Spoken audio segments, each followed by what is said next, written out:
ನಾಡಿನ ಒಳ್ಳೆಯ ಪ್ರಜೆಯಾದು.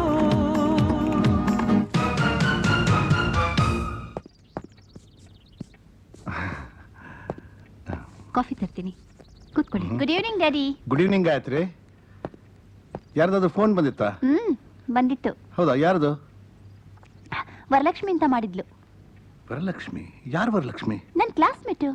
ತರ್ಲೆ ಅಂತಂದು ನಾ ಕೇಳಿದ್ದು ನನಗ್ ಬಂದಿತ್ತಾ ಅಂತ. ಬಂತಲ್ಲ ಕಾಫಿ. O thank you. ನಿನ್ ಪುತ್ರ ಮನೇಲಿದಾನ? ಮೇಲಿದ್ದಾನೆ, ಕರಿತೀನಿ. ಹಾಗಾದ್ರೆ ಅವ್ನು ನೋಡಿ ಕಾಫಿ ಕೊಟ್ಟು ಬರ್ತೇನೆ. ಬೇಡ ಬೇಡ, ನೀವಿದ್ದನ್ನ ಕುಡೀರಿ, ನಾನು ಅವನಿಗೆ ಕೊಡ್ತೀನಿ. ನಮ್ ರಕ್ತ ಹಂಚ್ಕೊಂಡು ಹುಟ್ಟಿದಾನೆ, ಅವನ ಜೊತೆ ಕಾಫಿ ಹಂಚ್ಕೊಂಡು ಕುಡಿಬಾರ್ದ? ಅಯ್ಯೋ. Newton's third law of motion. Oh. Newton's third law of motion states that for every action there is an equal and opposite reaction. Suppose you throw a ball on the wall, it Daddy? Good evening. Good evening. ಯಾವಾಗ ಬಂದ್ರಿ? ತಂದೆ ಬಂದಿರೋ ಪರಿಜ್ಞಾನ ಇಲ್ಲದೆ ನೀನು ಶ್ರದ್ಧೆಯಿಂದ ಓದೋದು ನೋಡಿದ್ರೆ ತುಂಬಾ ಸಂತೋಷ ಆಗುತ್ತೆ. ಡ್ಯಾಡಿ, ಅವತ್ತಿನ ಪೋರ್ಷನ್ ಅವತ್ತೇ ಓದ್ಕೊಂಡ್ರೆ ಎಕ್ಸಾಮ್ನಲ್ಲಿ ಈಸಿಯಾಗಿ ಸೆಂಚುರಿ ಹೊಡಿಬೋದು. ಸೆಂಚುರಿನಾ? ಅದೇ 100 100 ಮಾರ್ಕ್ಸ್ ತೆಗಿಬೋದು.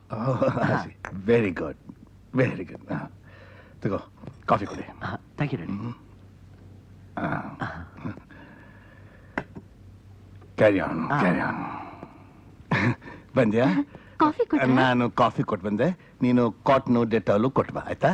Cotton Dettol? ಯಾಕೆ? ನಾ ಬರೋಕ್ ಮುಂಚೆ ಮನೇಲಿ ಇರ್ಬೇಕು ಅನ್ನೋ ಆತುರದಲ್ಲಿ ಗೋಡೆ ಹಾರಿ ಕೈ ಗಾಯ ಮಾಡ್ಕೊಂಡಿದ್ದಾನೆ. ಎಂತ ಮಗನ್ ಹೆತ್ತಿದ್ಯೆ ಪಾಪ, ಸರಿಯಾಗಿ ಸುಳ್ಳು ಹೇಳೋಕ್ಕೂ ಬರೋಲ್ಲ ಅವಂಗೆ. ಅವನಿಗೆ ಸುಳ್ಳು ಹೇಳಕ್ ಬರಲ್ಲ. ನಿಮ್ಗೆ ಮಕ್ಕಳನ್ನ ಹೇಗ್ ಬೆಳೆಸ್ಬೇಕು ಅಂತ ಗೊತ್ತಿಲ್ಲ. ಎಲ್ರು ಮಕ್ಕಳನ್ನ ಪ್ರೀತಿಯಿಂದ ಬೆಳೆಸ್ತಾರೆ, ನೀವು ಬೈದಿಂದ ಬೆಳೆಸ್ತಾ ಇದ್ದೀರಾ. ನಿಮ್ ಬೈದಿಂದಲೇ ಅವ್ನ್ ಗಾಯ ಮಾಡ್ಕೊಂಡಿರೋದು. ರಾಜೇಶ್ವರಿ, ಪ್ರೀತಿ ಅನ್ನೋದು ಮಕ್ಕಳ ಬೆಳವಣಿಗೆಗೆ ಬೆಂಗಾವಲಾಗಬೇಕೇ ಹೊರತು ಬೇಲಿ ಅಲ್ಲ. ನಾನು ಎಂದಾದರೂ ನನ್ನ ಮಕ್ಕಳು ಎಂಜಿನಿಯರ್ ಆಗಬೇಕು, ಡಾಕ್ಟರ್ ಆಗಬೇಕು ಅಂತ ಕೇಳ್ಕೊಂಡಿದ್ದೀನ? ಇಲ್ವಲ್ಲ. ಅವರು ಒಳ್ಳೆ ಸಿಟಿಸನ್ ಆಗಬೇಕು ಅನ್ನೋದೊಂದೇ ನನ್ನ ಆಸೆ. ಅವರಲ್ಲಿರೋ ನಯ ವಿನಯ ನೋಡಿ ಯಾರಪ್ಪ ಇವರನ್ನು ಹೆತ್ತೋರು ಅನ್ಕೋಬೇಕು ಅಷ್ಟೇ. ನಿನ್ ಮಗನಿಗೆ ಹೇಳು, ಗೋಡೆ ಹಾರೋದು ರಾಮ ಅಲ್ಲ ಹನುಮಂತ ಅಂತ.